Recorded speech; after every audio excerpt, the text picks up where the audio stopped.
You need to hear this if you're a paranormal enthusiast. Ready to dive into the unknown? Join the Tristan channel as we journey through spine-tingling paranormal encounters, unexplained supernatural phenomena, and perhaps some eye-popping UFO sightings. Our world is full of mysteries, and together we'll explore the eerie, the bizarre, and the downright unexplainable.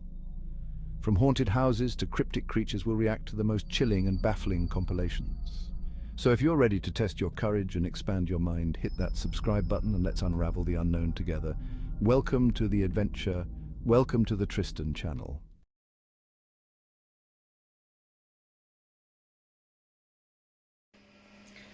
Hello, how are you? Hope you're doing well, and welcome back to the Tristan channel, or welcome if you're already subscribed.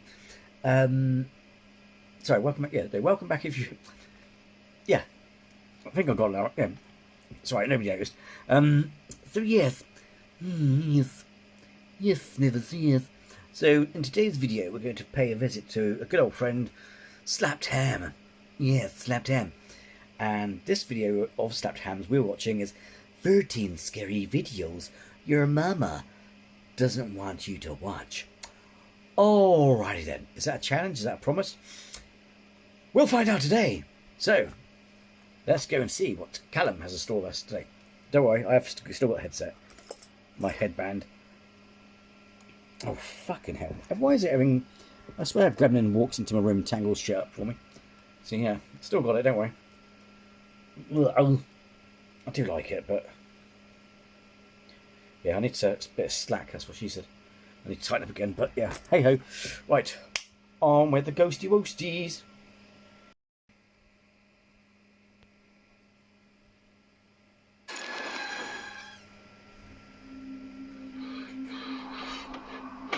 Oh hell, what the f Oh, remember that one. was me? That's the sound of an Uber Eats driver mid-shift on a stretch of road with cemeteries on both sides, and something he can't see is happening. That was in another compilation video from another channel, wasn't it? Yes. In his car. Marcus has been documenting his shifts on TikTok as marcus.wilson.xc, growing a following posting from his car between drop-offs. Tonight, he pulls his phone out to film something he doesn't want to look at alone. Cemetery.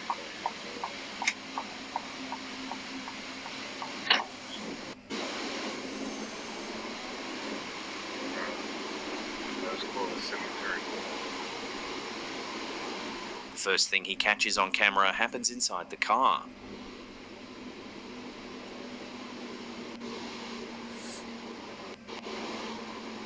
Oh, I remember this. Something appears to I fly remember this bit. past inside the car.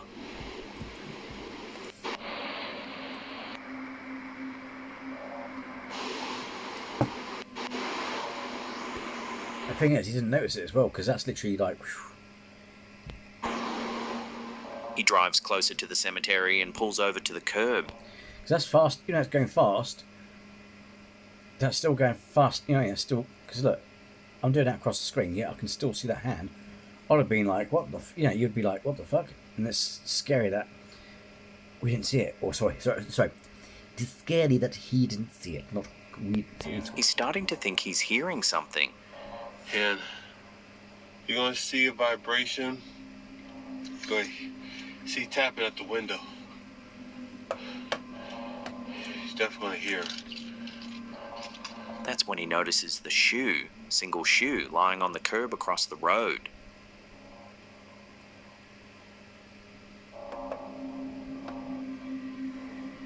What the f? He gets out of the car for a closer look. Hell.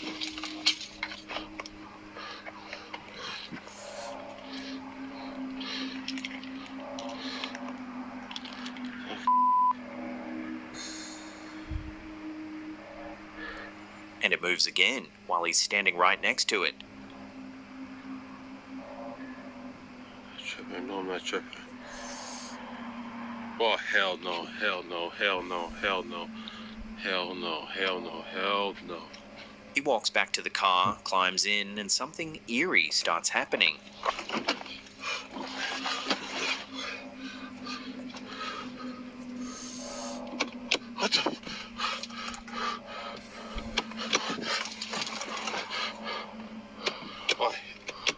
this happens.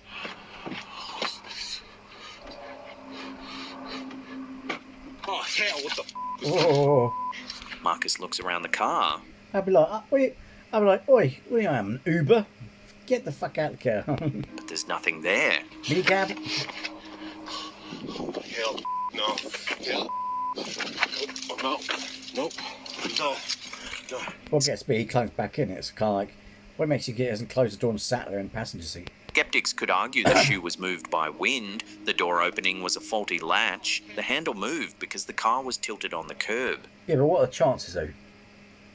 One could argue stuff, but what are the chances? You know what I mean? Like, Each of those would be reasonable on its own, but not at the same time, not on the same stretch of road, and not with the same eerie timing like something is trying to make itself known. He said he's not stopping there again, and the follow-up video he posted in daylight, showing the cemeteries on both sides of the road, is for everyone else who might. This one, this whole land right here are nothing but cemeteries. Nothing but cemeteries. So of course...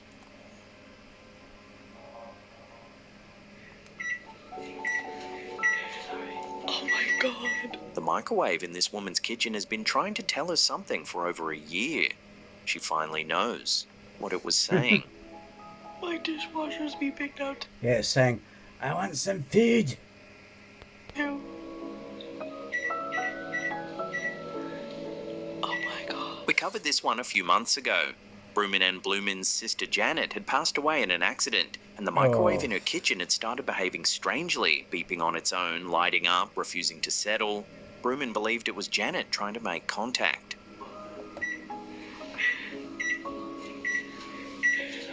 Oh my god. Dude, I'm telling you, it's Jeanette. Then, not long ago, she posted an update. Here we go. And it'll just keep coming. The microwave was pressing the same button on the dial over and over, the number 7, Janet's favourite number. Broomin encouraged it to keep going, and the dial filled with 7s. Jeanette Elizabeth, push the number 7 again, damn it.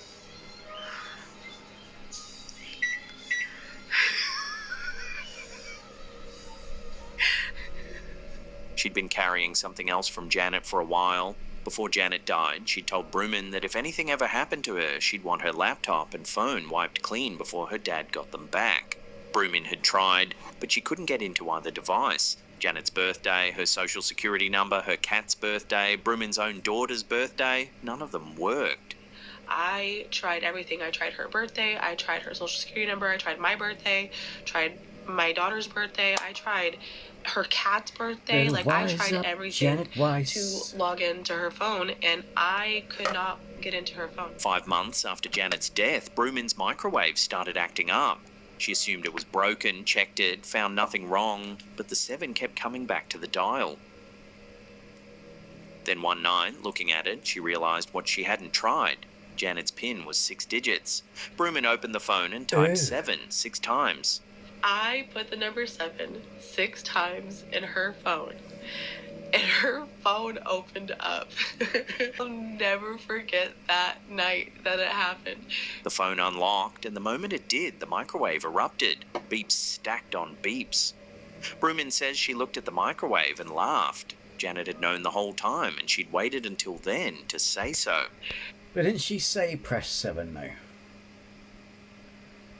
Unless, of course, the ghost initiated it, but by pressing 7, she's like, press it again. It's a bit odd, doing it? It happens to be the same. So I just love this new. I need to straighten up. That's what she said. Very nice. Yeah. Unless, of course, the ghost initiated it, but it's so interesting that it's to do with the phone. But again, if you knew, I suppose, that the person couldn't get on your phone, I suppose. The moment that happened, the microwave just started beep, beep, beep, beep, beep, like, I mean, going off. And I remember looking at the microwave and being like, you and that's how I found out that it was my sister coming through the microwave trying to tell me her PIN for her cell phone. That was Yule 2024, and the microwave has been quiet ever since. Bruman says this year has been the hardest because the absence of the noise feels like losing Janet a second time. She still smells her sister's perfume around the house, and she still feels her in the small things. But the microwave that wouldn't stop talking has finally said what it needed to say. It'll just keep on coming. Put his fan in again. Jeanette Elizabeth, push the number 7 again, damn it. Damn it, Janet, we love you.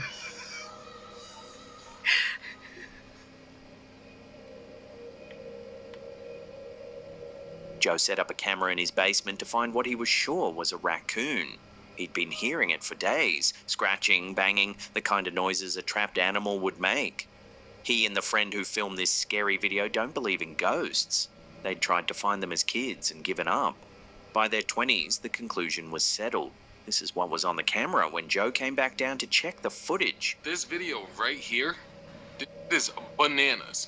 And it is the most important evidence to poltergeist, I believe, in history. When it comes to actual footage. The first thing Did he say poltergeist? the camera caught was a box falling off a shelf. Poltergeist. Okay, box falls. Ain't nothing big. And I don't know what it's on, but it falls, okay? It ain't a big deal, right? It looked like there's a little tension going on that box. Look at that. You see that? How it's tilting? It just snapped into place like that. Watch, it gets worse. You tell me how a box moves like that. It's impossible to make a box move like that. Then 4 items on the table behind it started shifting at the same time. Watch all this stuff on the table. How many items just moved at once? 1, 2, 3, like 4 items on the table moves at once. Do they all go in on itself? Bro, they all kind of went in on itself. Then everything on the table flies off in a single moment. Did you see that? Everything flew off the table. It happened so They are messy bugs, isn't it? The thing is, like I said previously, if they've got the energy to make a mess, then they've got the energy to tidy up. I'll be like, oi, tidy this place up, you bastard. fast, but you can see it. You can see, like, this is obviously not there no more. It is not there no more. Joe was halfway down the stairs when he felt something was wrong. He'd come down to grab the camera and review what it had caught. He didn't know yet that the camera was still recording, and that the most violent moment of the entire night was happening at the same time as his arrival. He heard the crash behind him and ran for his life, back upstairs. His friend has been showing the footage ever since, calling it the most important piece of poltergeist evidence on the internet. 4 years ago, he wouldn't have believed himself. We never expect there to be ghosts. And then this happens. Insane, bud. Crazy work. Anyways, I'm just getting into work, right? Nobody in this unit. I'm the only one besides the owner with the key. Dave is renovating a unit in Oakland, California, and he's been working alone for hours, posting the job to TikTok as 14David510 follow. The owner lives in New York, he has the only spare key, and the 4-unit complex is on an alarm system. As far as Dave knows, he's the only person in the building.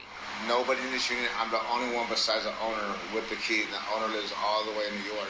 I'm in Oakland, California. But the unit had a fire a few years ago, and the room Dave is working in belonged to a 3-year-old girl who didn't make it out. Oh, God. This was a little girl's room. Fuck's that? Oh. That's not nice, is it? I hate it when... I know things happen, but it's horrible when it does, isn't it? This was a room. And, I'm like lost for words right now, sorry, but catch my bed, I'm getting chills, hair standing up on my arms. Then Dave sees what's on the floor of the room. The girl that happened to pass away in this unit was 3 years old. Look at what the on the ground. Those are not an adult-sized footprint. 1 inch of the wall. Small footprints, child-sized, walking in a straight line toward the wall where her bed used to be. An adult-sized footprint. 1 inch of the wall. This is where her bed was at, right here. He's been hearing things in the closet. Small laughter he'd assumed was coming from outside and something brushing against his ear. Ooh. And I've been here and little kids laughing. I just thought That it was blue? coming from outside, but it's like a little. I felt something go like this in my ear. Yeah, I hear all the activity coming from that closet. And right here, but this really baffled me. Then his microphone picks up something it shouldn't have. Even if it's haunted, you know. But yeah. No. But yeah. It sounds like someone saying hi. Yeah. Yeah, I thought I But it's like he was like, hi. I was like, is that am I hearing right? yeah. Dave doesn't run. He stands in the room, looks at the footprints, and tells her he means no harm. He calls himself Uncle Dave and says he's just fixing up her room for her. Hello, Dave. We got paranormal activity. Look at these little feet. Look at these little cute little feet. If you're in here, ghosts, I mean no harm. I'm Uncle Dave. You call me Uncle Dave. Just fixing up your room for you. Skeptics could argue the footprints came from his own shoes at a different angle, that the audio is a glitch, that the empty complex isn't really empty. How? I mean, yeah, they did the corner bit, but that looked definitely like little kids' feet.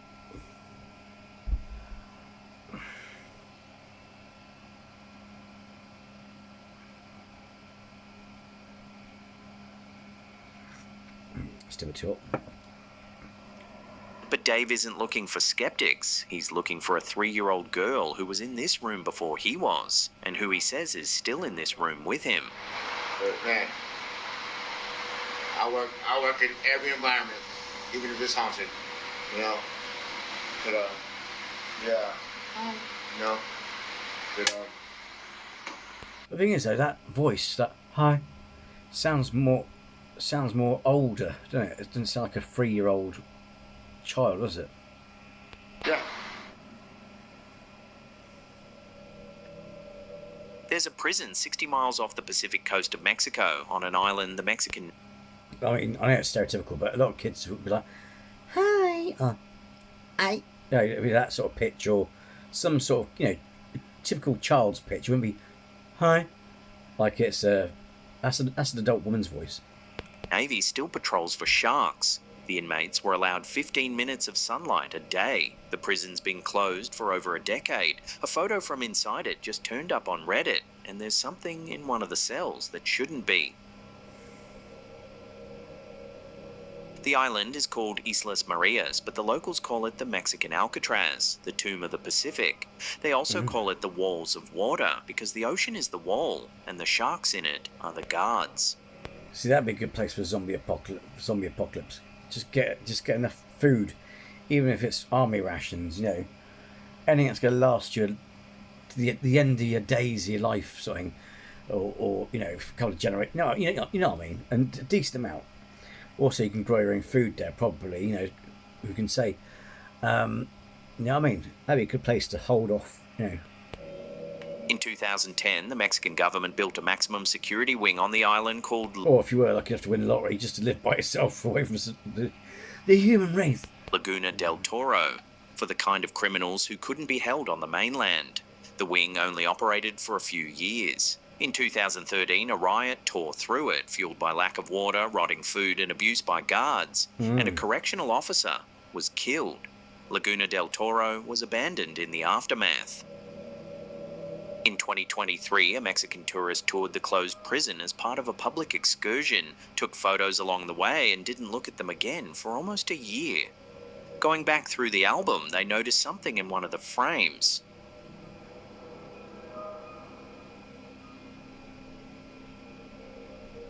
In a barred cell on the right side of the corridor, behind grates that haven't held anyone in over a decade, a face is looking through the bars. Oh, yeah. The photo was posted to Reddit's paranormal Oh, forum, God, I can't see asking it. what other users thought it could be. The OP said it looked like it was smiling, but not in a kind way. Skeptics could So that's big enough to have like several complexes in it, because that's it's like a little small town, isn't it, on an island. argue it's pareidolia, a trick of light, peeling paint, catching the camera at the wrong angle.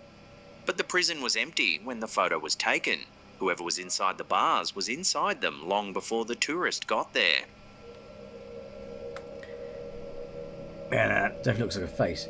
Could be one of the people, a tourist, I suppose, isn't it? Because it definitely does look like a face.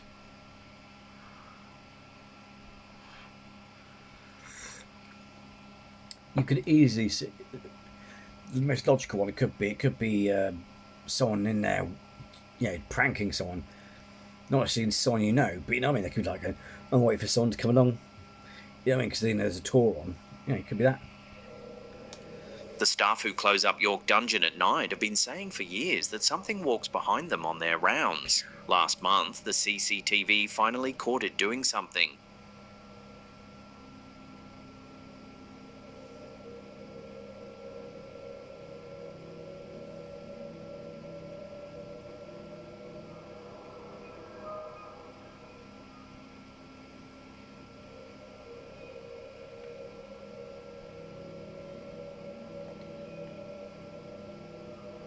York is regularly cited as the most haunted city in Europe. The York Dungeon, a tourist attraction on Clifford Street, has spent 40 years walking visitors through 2,000 So I'd love to go to a place like that. I mean, it's UK, so years of the city's darkest history, the Viking invasions, the Black Death, the witch trials, Guy Fawkes, the highwayman Dick Turpin. The building sits in the middle of all of it. A few weeks ago, a CCTV camera in the gift shop captured something happening on a shelf in the middle of the night. The shop was empty, the doors were locked, and no staff member was present.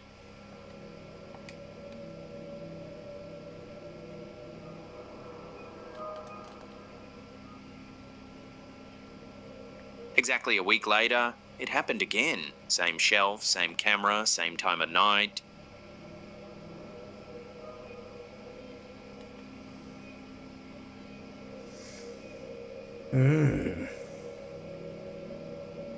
ITV Calendar covered the story, and the dungeon's owners called in a team of paranormal investigators to spend a night in the building. Some commenters suggested vibrations from the slushy machine, structural settling, even rats behind the shelves. The York Dungeon sits near the River Ouse and has flooded multiple times. Building movement isn't unusual. But rats don't throw cups in patterns, vibrations don't repeat exactly a week apart, and the staff who close up at night had been complaining about footsteps behind them for years before anything ended up on camera.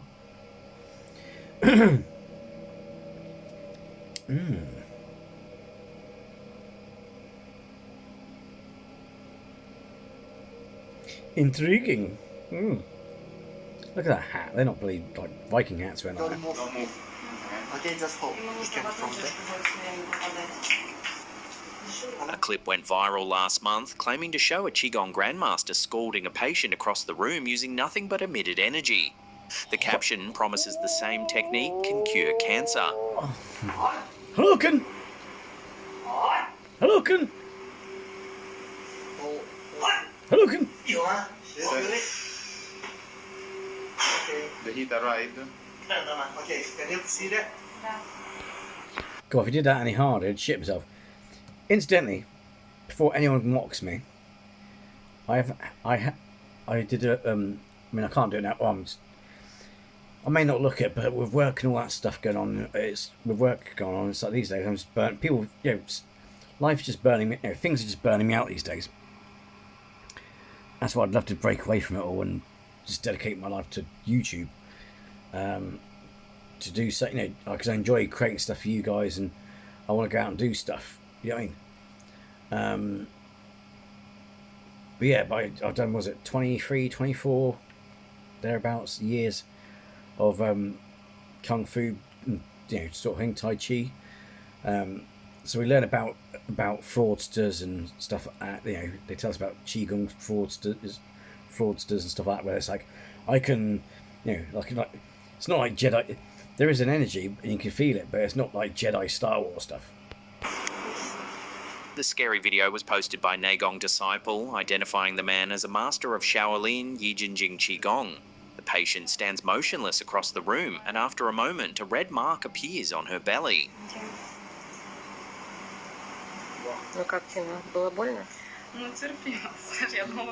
Yijinjing is a real Chinese Qigong tradition. The exercises themselves are documented, and the practice has measurable benefits for flexibility, Yeah, there is people practice it, but yeah, it's like I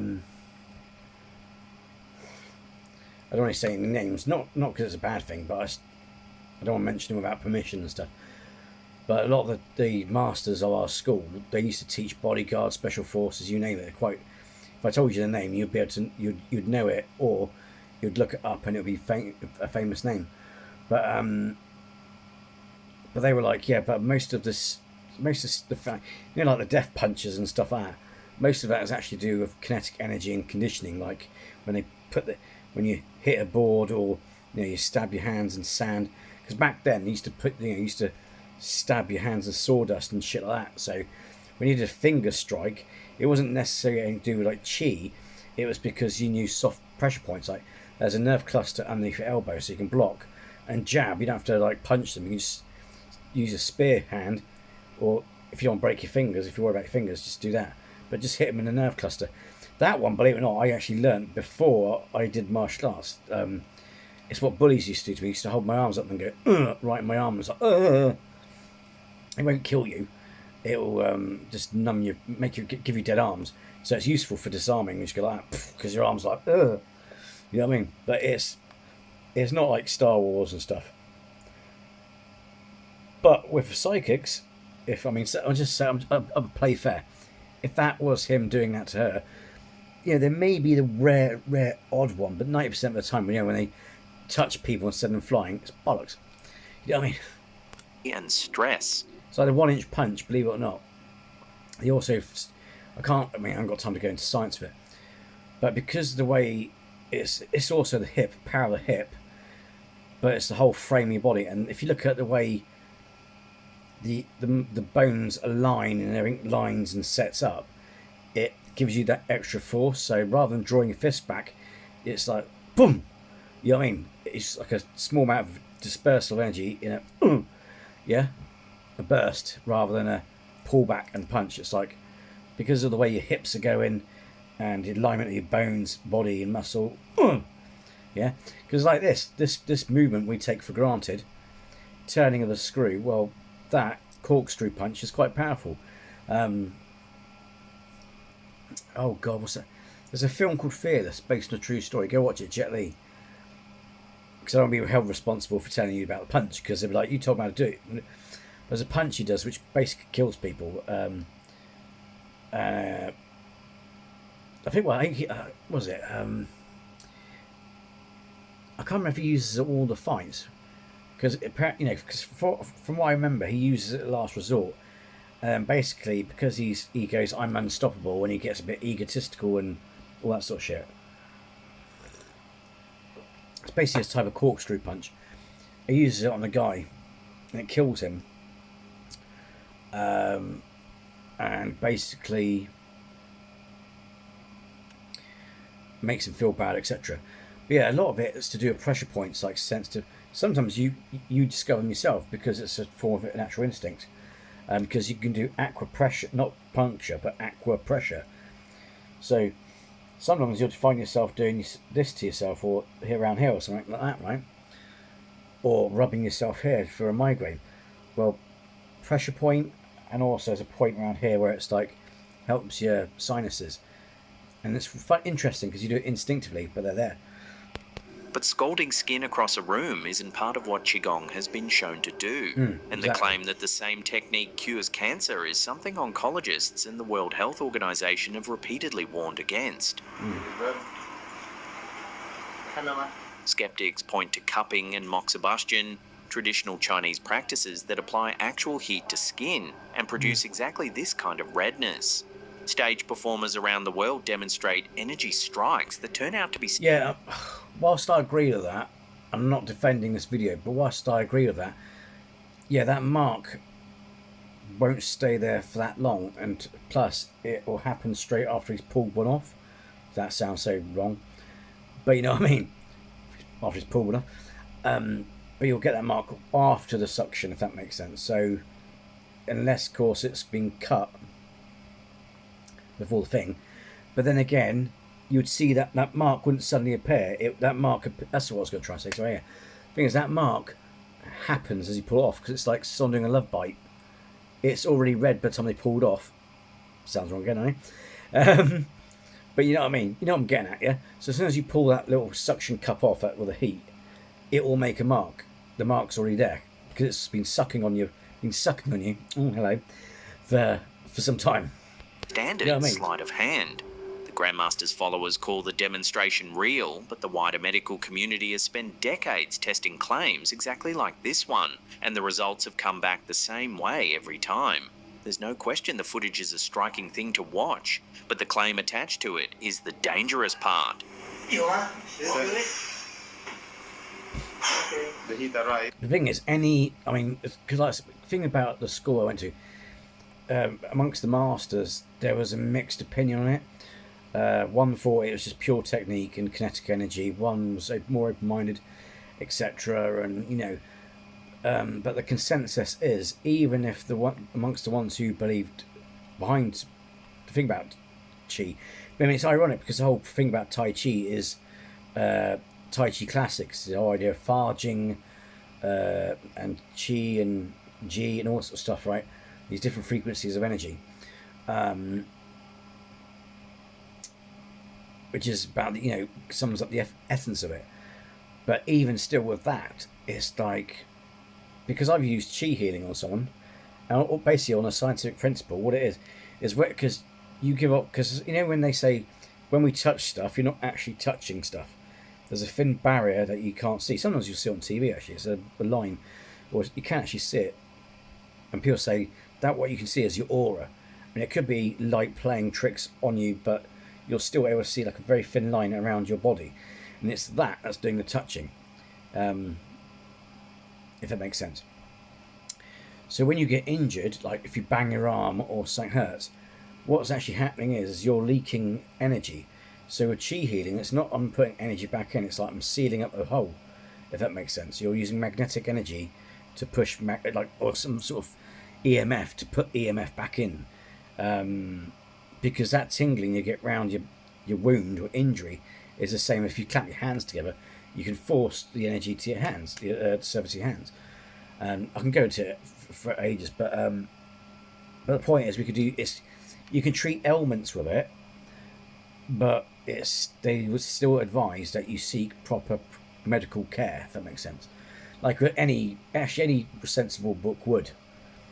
Even if you look at health supplements, any proper, decent, reliable health supplement supplier would say to you, this is not a replacement for a proper diet or proper regime or medical replacement. You know what I mean?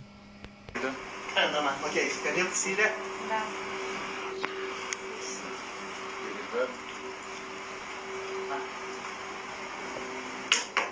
It was heat. What do you feel? It's like Andy Kaufman. There's that film of Jim Carrey where it is the life of Andy Kaufman, and he goes to operate on his cancer. He goes to a faith healer who is able to pull out a sickness. And what he found out was, because he looked down, is it's all sleight of hand. They had like animal guts or something in their hand, so it'd be like a little kidney stone or something from an animal, and they pour it out. They make out that they're, going inside you of the hands. Yes, it's burning pull out the gut, like so. fire.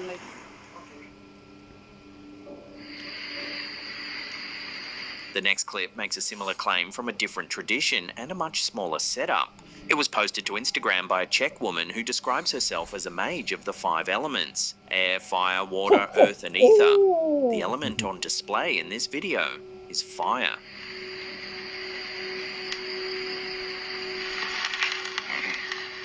No, not looking, concerned. And then without any visible source of heat, the tissue catches fire.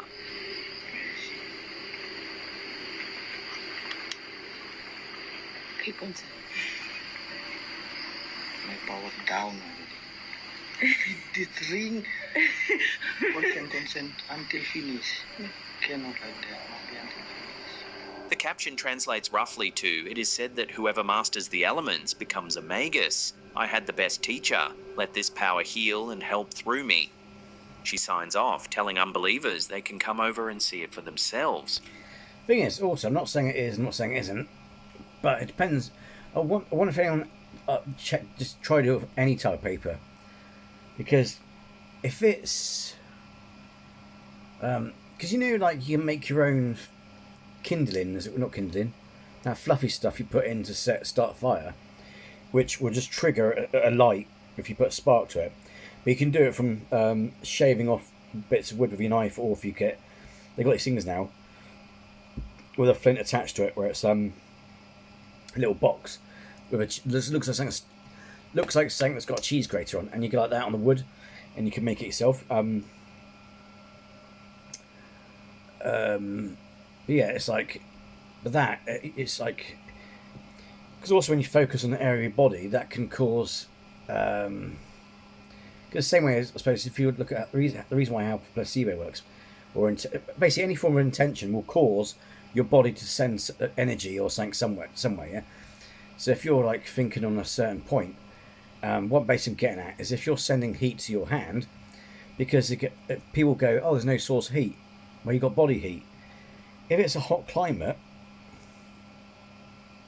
for example, if I held your hand, or put my hand on top of your hand, it'll get hot over eventually, wouldn't it? And you'll be like, oh, yeah.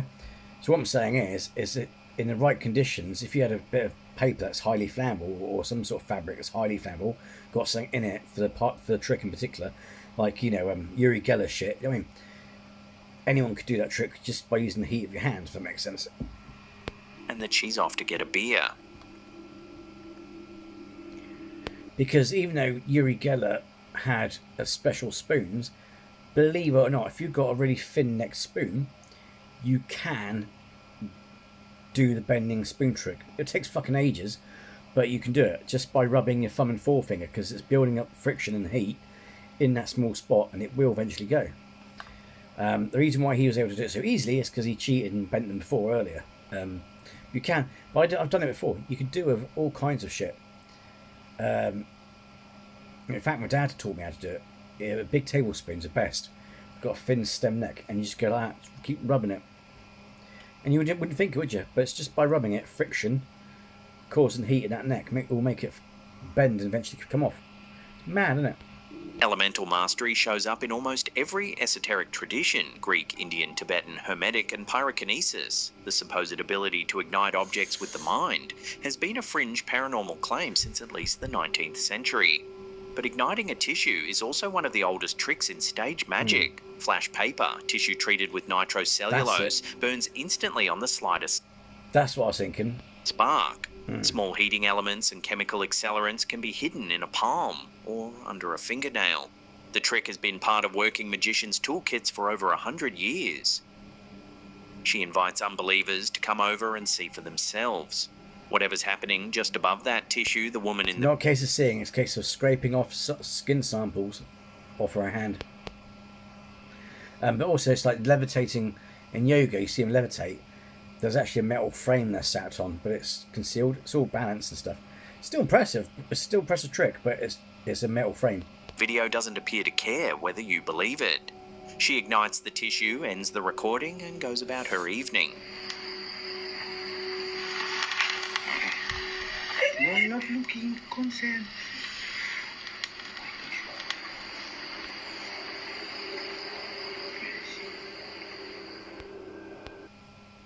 Right. Who could tell me what else? Why else is that possibly trick paper? That paper, he said. Should say why? Can you guess? Go rewind it and watch how the paper burns and reacts. We've all burnt paper in our time. Sometimes paper will burn quite well, but it will go out. Sometimes it goes out. It's hit and miss, or sometimes it will go if that's very thick paper, standard paper, it would go black and dark and burnt, wouldn't it? Because it's not all papers. You can burn paper, but not all paper's good enough to burn. If that makes sense. Sometimes, if you burn certain types, like when you're doing magic or rituals where you're putting something on paper and burning it, sometimes you'll get large chunks of paper left because certain paper just doesn't burn well. But that was glowing. It wasn't going black. It wasn't having difficulty burning. You know, they weren't getting eaten by the flames. That was going quite bright orange. The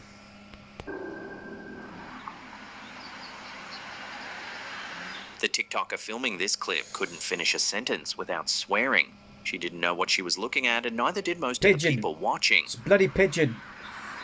I don't know what the I'm preserving right now, but this branch right now that this bird's on is floating in the middle of mid-air.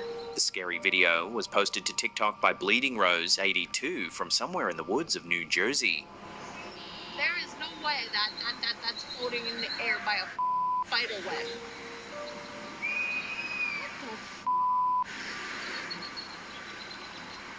Alright, that's just a bit creepy. She rules out an attached branch. See, if that was a small branch, I doubt it because of the size of the birds. I think they're crows, aren't they? If that was a small one, that's what she said, then I could probably say it's flapping on a spider's web. Sounds silly, but, you know, it's surprised how strong spider web is. If there's loads of spiders in that tree, so to speak, I've seen it, you know. But it'd have to be really small, though. We're talking about small. That's quite big because you've got birds sitting on it and shit. And there's nothing there. By the end, she settled on what she calls a fey trap. It's a fake trap. That's what it is. It's a fake trap. I want birdies for dindins. Oh no, they're not crows. Sorry, they're robins or something. In folklore, a fey trap is one of the oldest warnings in European mythology. A deliberate arrangement of nature meant to lure curious humans into the world of the fairies. Rings of mushrooms in a meadow, twisted braids of branches in the canopy, perfectly arranged stones at the foot of a tree, cross into one, and you don't come back the same. The lore crops up across Celtic, Germanic and Slavic traditions, and New Jersey, with its long history of strange Americana, the Jersey Devil, the Pine Barrens. Let me know if you believe in fairies and stuff like that. And separating maybe the idea of what we typically think of them, and think of things that exist outside our plane of perception or in another realm or frequency or dimension, yes. Has become one of the modern hubs of the online fairy revival. The rest of the internet has reached for a different name for what's happening up there, a glitch in the matrix. Whatever you call it, the branch is still hanging there in the New Jersey sky and nobody... Thing is, if you've been watching my videos now, I don't mean to sound... When it comes to Bigfoot, right, don't take me the wrong way compared to other people, right? I do think it's daft that with Bigfoot, a lot of Bigfoot sightings are bears, and I don't even live in those areas, and yet people are going, what the fuck's that? It's like, you live in a place that's notorious for bears, and I can see that's a bear, and I don't even live in that part of the world. You know what I mean, if that makes sense? But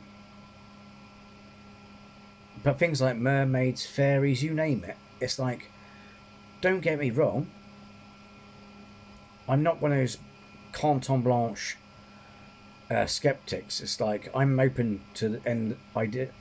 My mind is open to endless possibilities in the sense that if something became true, I wouldn't be surprised. Yeah? And of course, a part of me would love for that stuff to be real, like fairies and stuff. Because who doesn't love a bit of magic in the world? You know what I mean? Watching has been able to explain it. If they're like they are in Hellboy, where they eat the marrow from your bones, they can fuck off.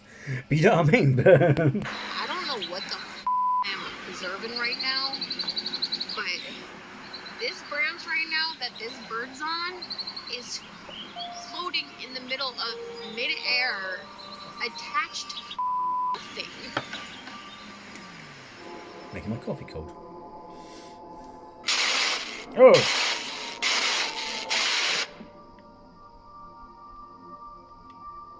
Here's your freaky headlines in This Week in Weird. In Macon, Georgia, the city's tourism arm, Visit Macon, just posted what may be the best titled job listing of the year, Director of Paranormal Affairs. The role description reads like a Slapped Ham episode brief. Quote, you will serve as narrator, historian, host, and occasional instigator. Instigator. Macon has the receipts to back it up. Rose Hill Cemetery dating to 1840, the Antebellum Hay House, the 1842 Inn, the Cannonball House, all already on the city's ghost tour circuit. Coast to Coast picked the listing up this week, so if you've ever wanted occasional instigator on your resume, Macon's still hiring. Ow, fucking hair gets to me. From haunted Macon to Ohio's wooded corridors, where Bigfoot's getting a second For a moment there, it sounded like it said from haunted bacon. look. CNN recently ran a feature on what's now being called the Ohio Flap of 2026.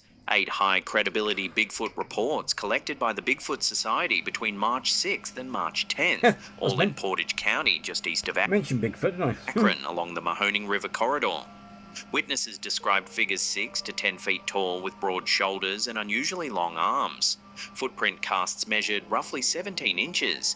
Mike Miller of the Ohio Night Stalkers has since released spectrograph analysis of howls he says don't match coyotes, wolves, bears, or any known great ape.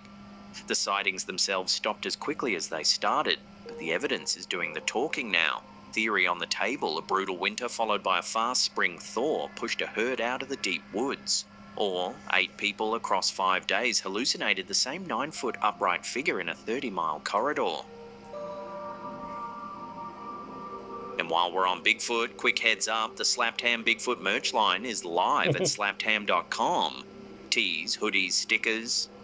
The link is in the description. So, I mean, I have got a Casper From a forest full of large, upright figures to an intersection. See, I have got a Casper Site hoodie and baseball cap and a beanie, but, you know, I'd love to be able to buy merch from all these channels to support them.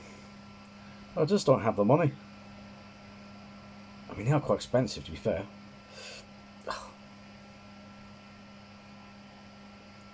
As tight as I can get. See that one? I like that one, but... Oh, fuck it. It's a nightmare to tie when you've got long hair. What the fuck was that?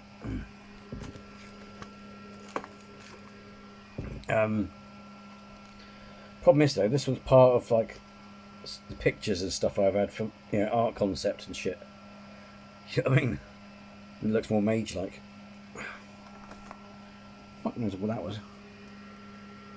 As long as it's not important that I can't find late or need later. South of Vancouver, where the laws of physics took the weekend off. Scott Road in Delta, British Columbia. A motorcycle collides with a sedan around 3 p.m. local and somehow ends up suspended high above the intersection, the front wheel hooked around a traffic light pole. The rider survived with serious but non-life-threatening injuries. The driver of the car wasn't hurt. Delta police say speed was a contributing factor. The internet's physics crowd is less convinced, pointing out that the upward force required to lift a motorcycle to traffic light height would, in any normal collision, kill the rider. Yeah. CNN, CTV, Global News all running the story. Glitch in the Matrix? Or one of those crashes where the universe just forgets to file the paperwork? Well, it could be sheer stroke of luck. You know what I mean? For him to survive. And on a more serious note, RCMP have suspended the search for an Australian woman But what it looks weird like, it looks like someone's gone like that. Sure, and stuck on there. missing in Cape Breton. 62-year-old Denise Ann Williams from Victoria, Australia, last contacted her family on April 15th to say she was heading to Cheticamp, Nova Scotia for a solo hiking trip. She was reported missing on April 28th. Her rental Nissan Sentra was found in the Parks Canada Visitor Centre lot near the head of the Acadian Trail, an 8.4-kilometre loop inside Cape Breton Highlands National Park. Over 100 personnel, RCMP, ground search and rescue teams, Parks Canada, helicopter crews, police dogs, covered the area over 6 days. Cheticamp Search and Rescue President Chris Bellamore called it some of the most challenging terrain in Nova Scotia. Steep climbs, ravines, boggy ground, snow still trapped in the north-facing forests. The search was suspended on May 3rd after no sign of her. She was last seen wearing a dark winter jacket, a powder blue toque with the word Antarctica written across it, an orange and blue scarf, and glasses. If you've been through Cape Breton Highlands in the last few weeks and remember seeing her, Inverness County RCMP are on 902-258-2213. Her family is still hoping for word.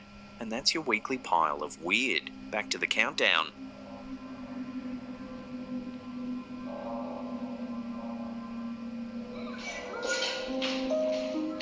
This clip was posted to TikTok by Nikki Viana, and what her baby monitor caught is unsettling. You getting ready to go to Grandma's? You excited? Are you excited? As you can see, out of nowhere, cabinets on both sides of the kitchen appear to open all by themselves.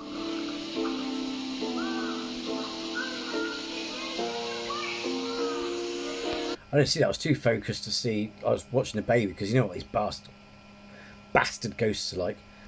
And I was looking in the shadow of the doorway, seeing if there's a shadow bastard.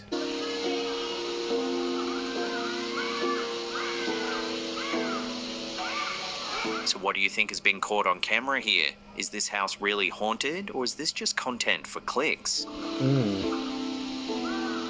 Who can say?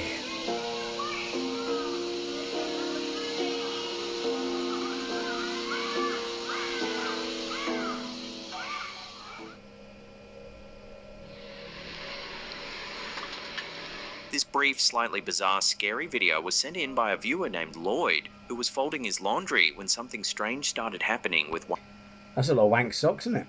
of his socks.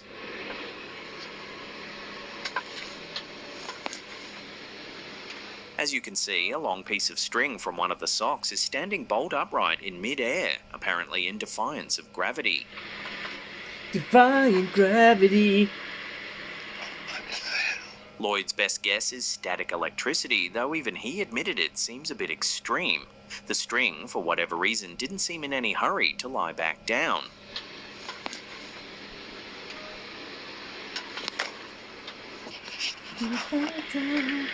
Defying gravity. Sorry.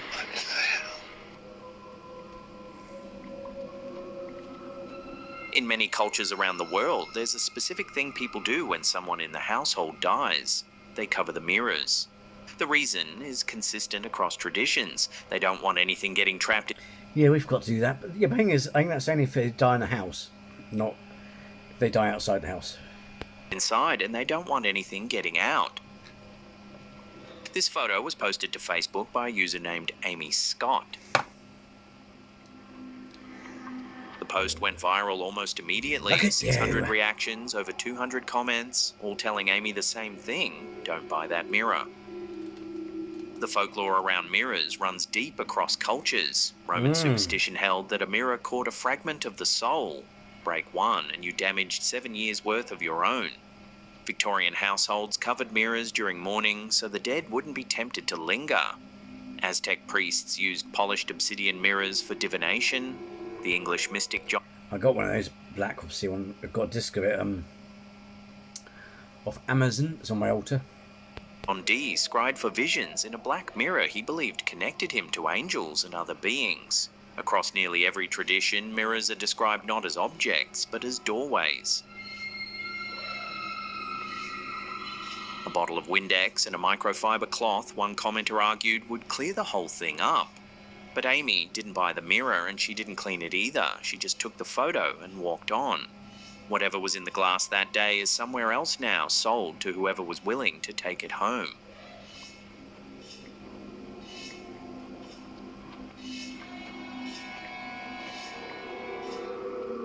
Before we get to that #1 spot, remember to hit that subscribe button, then tickle that little bell icon there and turn on all channel notifications. That way you'll be in the loop every time we drop our scary and mysterious videos.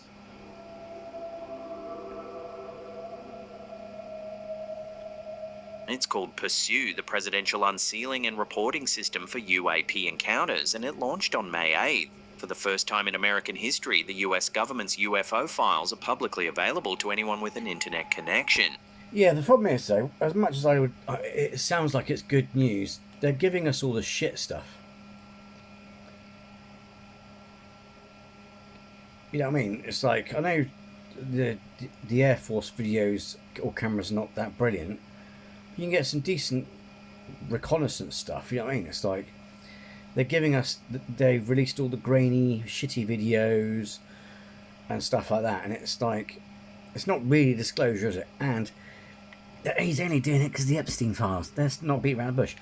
I mean, you know that, and I know that. You know, anyone who thinks otherwise is being silly, because literally every single video I've seen where someone's mentioned, oh yeah, guess what, Trump's released his files, ha ha ha. It's like everyone's going, yeah, it's to do with just distraction. Because if it's full on disclosure, we would be hearing, what's his name? Is it Stephen? There's loads of things. Oh, and you know that the guys who went into Congress, he goes, I can't tell you on front of the camera, but I can tell you in private session. Is it a private box? I can't remember what it's called now. It's like all that stuff will be coming out. So we'll be getting wet your pants, exciting fucking stuff, not just, oh, we'll keep you busy with all these videos of grainy shit. It's just, we won't get the creme de la creme. It's just to distract people. He's just trying to distract everyone from the Epstein files.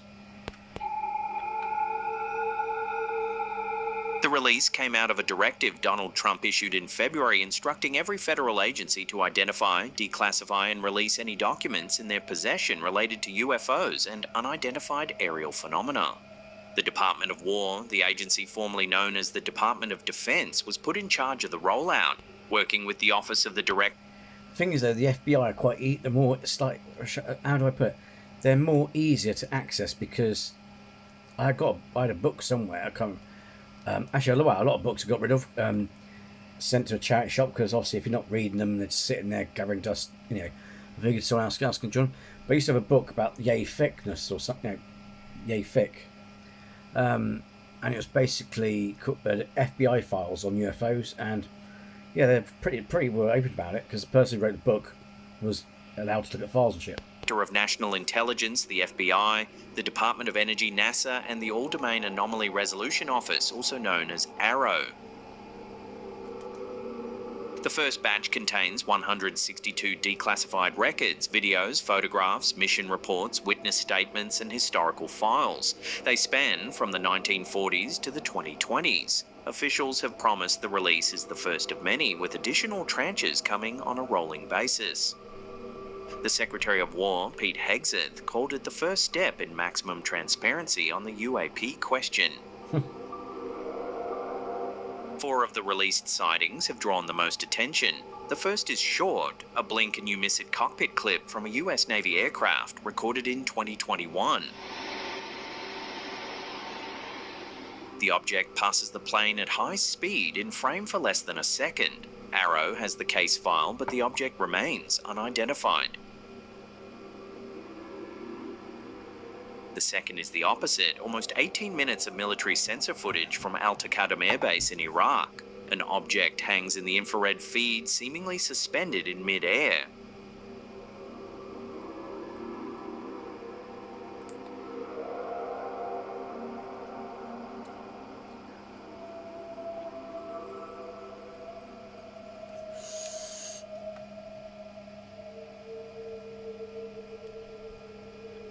We've covered this sighting before, but this is the uncut version.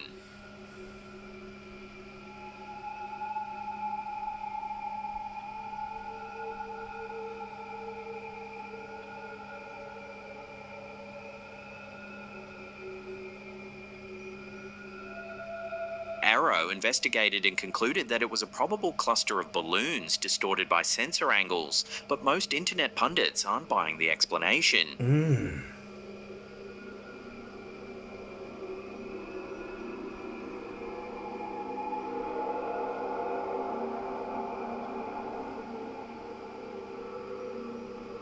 The third is a short clip from an MQ-9 Reaper drone over the Middle East, a small, dark object.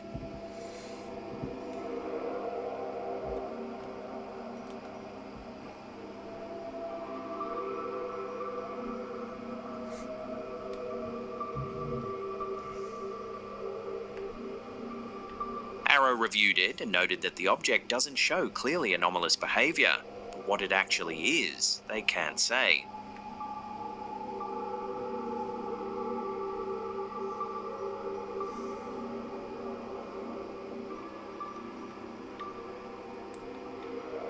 The fourth is the most cinematic. Infrared and shortwave sensor footage shows Sicily's Mount Etna mid-eruption, with a volcanic plume rising into the sky.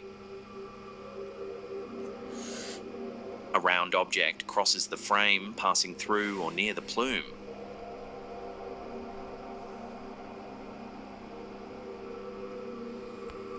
Speaking of volcanoes, I think sometimes we forget. I mean, even it's a film and it's fictional, they do convey the power of volcanoes really well. It's amazing how we forget. It's funny how we forget how powerful they are, because it's like I was watching 2 films actually on Disney Plus, classics. Is it Tommy Lee Jones' was it Volcano? But the fourth, which I got suggested underneath the other one I watched, which was Dante's Peak with Pierce Brosnan, both classics. But it's the is it Pleistocene? Fucking hell, something wave, isn't it? But it's like it just looks like harmless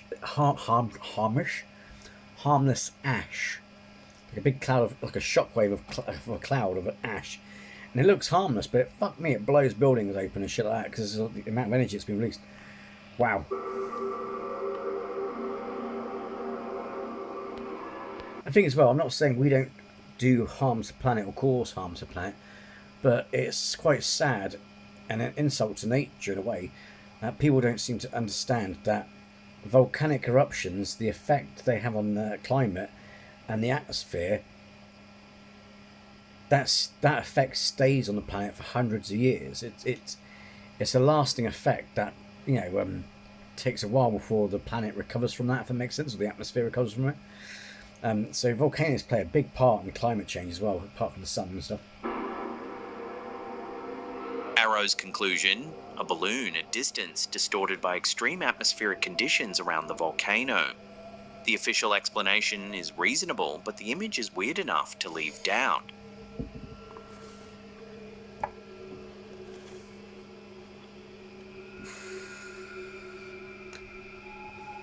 The reaction to the release has been mixed. The astrophysicist David Whitehouse reviewed the material and said most of it consists of optical artifacts, fuzzy blobs, light smears, and obviously balloons. He found no evidence of anything artificial or alien. UFO researcher John Greenwald of the Black Vault took a different angle, pointing out that the Department of War is choosing what to release and how, and that this first batch, he believes, doesn't include the good stuff. Exactly. That's like I said, they won't, because it's just it's just something to throw out there so you don't ask them about the Epsteins. You know what I mean? It's like, because when you think about it, right, the funny thing is, UFOs are bigger on the in terms of world changing. They're the biggest one. That's the biggest life changing thing that you could put out there, right? So you're not going to drop your trousers down and just release it, or are you? So it's like, why is he risking that and all sorts of stuff? And why is it he can release that but not the Epstein files? Because the Epstein files affects him. You know what I mean? So it's kind of like, again, it's just a distraction.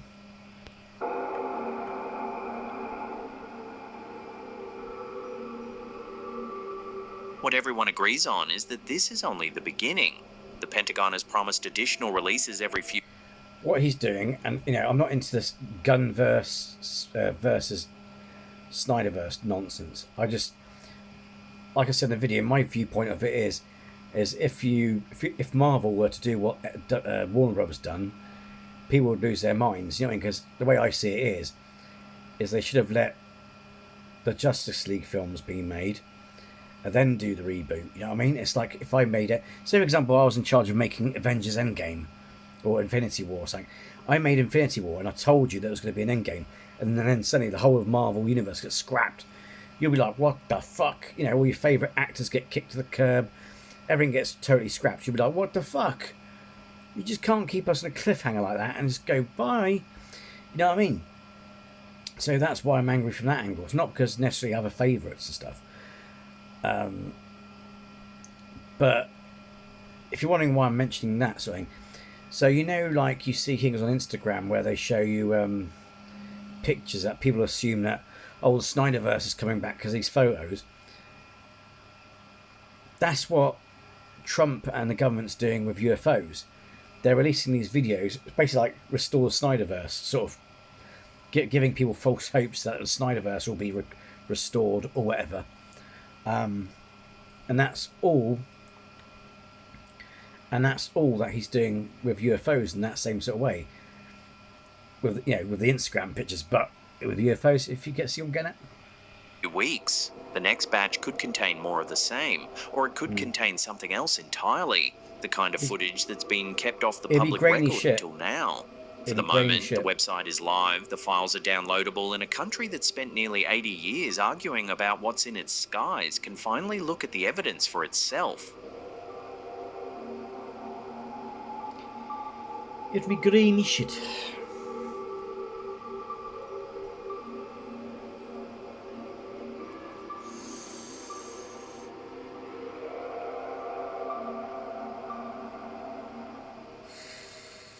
Now, if you want to see some more scary videos, then check out those links on screen right now, and I'll see you in the next one.